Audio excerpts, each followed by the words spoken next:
I really appreciate this question. First of all, a lot of people care, but not a lot of people are actually willing to take action when it comes to protecting children. So I've talked a lot about action steps. I'm really big on not only raising awareness when it comes to child trafficking and exploitation, but also really unpacking the action steps so that I can leave people with actionable items of what they can actually do. I also want to first demystify the concept of taking action, because I promise you, it shouldn't be that complicated. I do not want you to overcomplicate things or think that you need a certain rule book or set of rules in order to take action. I literally just want you to act. I want you to do something. We're talking about protecting children. My name is Kim. I'm a survivor of child trafficking and exploitation. I work with law enforcement and government contractors and the heroes you've never heard about to combat child exploitation and implement holistic solutions. I don't work for the federal government. I'm not law enforcement. I don't have any specific qualifications other than having survived child trafficking for about 20 years.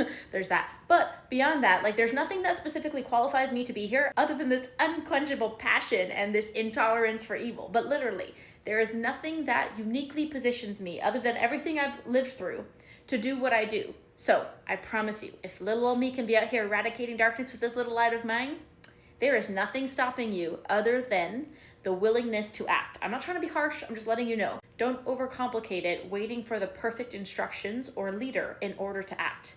I always tell people when they ask this question, which again, I love, because not enough people actually want to act, but for those who say, how can I help? What are some children in your area that need help? I promise you there are some. I don't care what walk of life you come from. This is not about a certain type of social economical structure or human construct. This is about protecting children.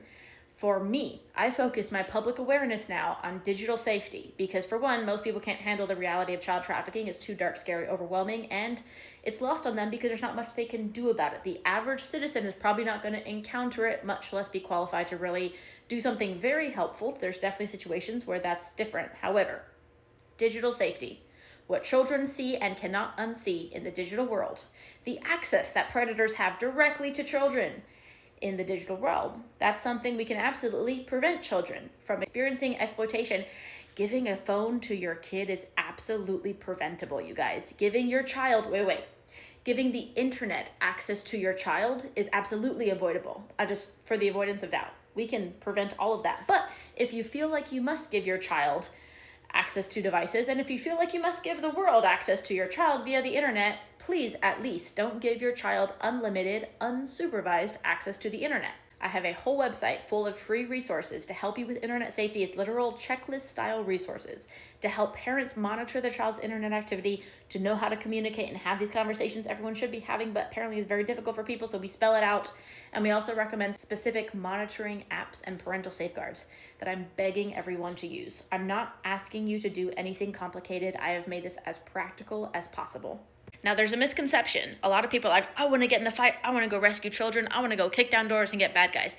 I know that sounds very heroic, but that's not generally how that works. Number one, if you're not law enforcement, that's called kidnapping. We can't do that. But number two, it's not always that grandiose. In other words, protecting children in your area may not sound as heroic, but I promise you it is. I would much rather you prevent that child from experiencing exploitation in the first place so that they don't even have to heal from that type of trauma, rather than we clean up the after effects, okay? So for the avoidance of doubt, if your child has access to the online world, it is not a matter of if they will encounter predators and exploitation, it is a matter of when and how much.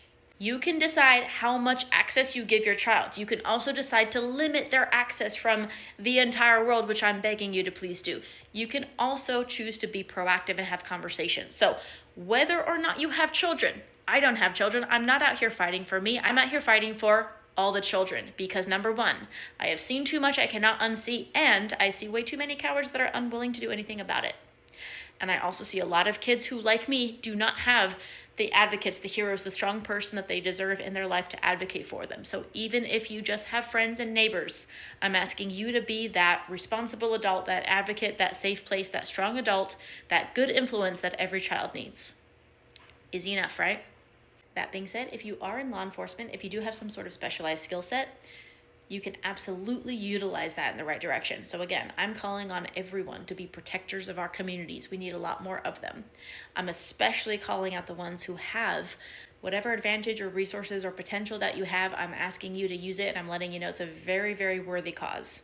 Just start at home. Just protect kids. I'm not out here asking for your donations and your support. I'm asking people to protect kids. Keep it simple. Let's do it. I'm just asking people to not do nothing. What do you think?